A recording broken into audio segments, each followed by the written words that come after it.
यहाँ पे क्वेश्चन क्या कह रहा है, find the acceleration of the block of mass capital M, मतलब मुझे इसका एक्सेलरेशन निकालना है। ठीक है, the coefficient of friction between the two block is μ1, मतलब यहाँ का कोफिशिएंट ऑफ फ्रिक्शन μ1 है, and between the bigger block and the ground is μ2, मतलब यहाँ पे कोफिशिएंट ऑफ फ्रिक्शन कितना है μ2।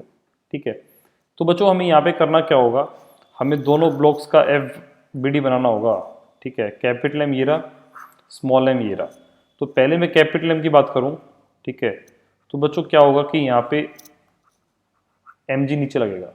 ठीक है, और इस वाले कॉन्टेक्ट से नॉर्मल रिएक्शन N2 ऊपर लगेगा, और बेटा ये ब्लॉक आगे जाएगा, ये असेंबली इस तरीके से है कि ये ब्लॉक आगे जाएगा, तो इस पे यहाँ से फ्रिक्शन 2 लगेगा पीछे। ठीक है, तो ये कॉन्टेक्ट पे जितने फोर्स थे मैंने बना दिए, उसके बाद ये कॉन्टेक्ट आता है, ये कॉन्टेक्ट क्या करेगा, इसको टेंशन टी आगे लगाएगा।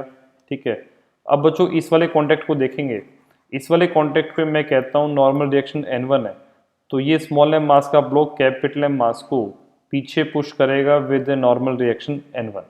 ठीक है, अब बेटा ये स्मॉल एम मास नीचे स्लाइड करेगा।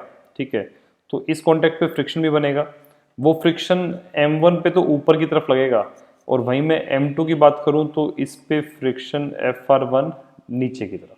ठीक है ना, मतलब इस वाले कॉन्टेक्ट पे फ्रिक्शन 1 लगा नीचे की तरफ। अब इस वाले कॉन्टेक्ट को और देखते हैं, तो बेटा यहाँ पे इस पुली को आप इसका पार्ट मान के आप ये कह सकते हो कि ये स्ट्रिंग इसको ऐसे पुल कर रहा है, मतलब इस पे टेंशन टी आगे और टेंशन टी नीचे और लगेगा। ठीक है, and as a result of all this मैं कहता हूँ कि ये ए एक्सलेशन से आगे एक्सलेट कर रहा है। ठीक है, तो ये तो बन गया कैपिटल एम का एफ बी डी। अब स्मॉल एम के एफ बी डी की बात करें तो इसमें क्या होगा, एम जी नीचे, ठीक है, FR1 ऊपर की तरफ, और यहाँ से नॉर्मल रिएक्शन N1 ऐसे आएगा और टेंशन T ऐसे आएगा। ठीक है, तो ये 4 फोर्सेस लगेंगे। इन 4 फोर्स के कारण, तो बेटा इस ब्लॉक की बात करूं तो जितना ही कैपिटल एम आगे जाएगा उतना ही आगे तो जाएगा ही जाएगा, मतलब ए एक्सलेशन तो आगे होगी ही होगी। ठीक है, अब मुझे वर्टिकल एक्सलेशन और देखनी है। इसको देखने के लिए बेटा हम क्या करेंगे, मैं कहता हूँ मान लो आप इसको 1 मीटर आगे ले जाते हो, इसको 1 मीटर आगे ले जाने से यहाँ से यहाँ तक की जो स्ट्रिंग है वो 1 मीटर छोटी हो जाएगी। अब इसके 1 मीटर छोटे होने से क्या होगा बेटा, 1 मीटर यहाँ भी लेंथ छोटी होगी। अब 1 मीटर लेंथ यहाँ कम हो गई, 1 मीटर लेंथ यहाँ कम हो गई, इफेक्टिवली 2 मीटर लेंथ ये वाली इंक्रीज होगी। ठीक है, इसके 2 मीटर नीचे होने का मतलब क्या है कि बेसिकली ये 2a से नीचे एक्सेलरेट करेगा। ठीक है, अब बच्चों हम इक्वेशंस बनाएंगे। पहले मैं कैपिटल एम की बात करता हूँ, तो वर्टिकल फोर्सेस को बैलेंस करूंगा। ऊपर की तरफ का फोर्स है N2, ये किसके बराबर, नीचे वाले फोर्स के बराबर, मतलब T plus friction 1 plus capital M g. ठीक है, मैं हॉरिजॉन्टल फोर्स की बात करूंगा, तो बेटा आगे की तरफ ये है और ये है। ठीक है ना, तो मतलब T plus T 2T minus पीछे की तरफ N1 minus friction 2 is equals to mass into acceleration. ये तो 2 इक्वेशन आ गई कैपिटल एम की। अब वही मैं स्मॉल एम की बात करूं तो स्मॉल एम में क्या बनेगा, M G minus T minus friction 1 is equals to M into 2a, और normal reaction is equals to m into A.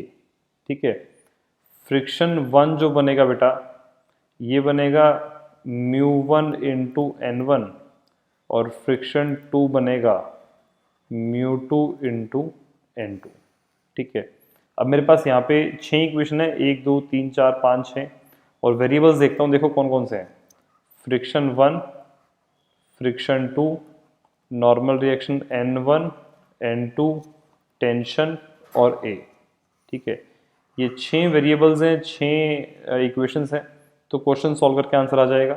Acceleration of capital M क्या बन जाएगा, जो आंसर A आएगा वो A I cap, and acceleration of small M की बात करूं तो बेटा वो A आगे और 2a नीचे होगी, तो इसको लिखूंगा मैं A I cap minus 2a J cap. तो these are acceleration of both the blocks, और इस तरीके से हम इन क्वेश्चंस को सॉल्व कर लेंगे।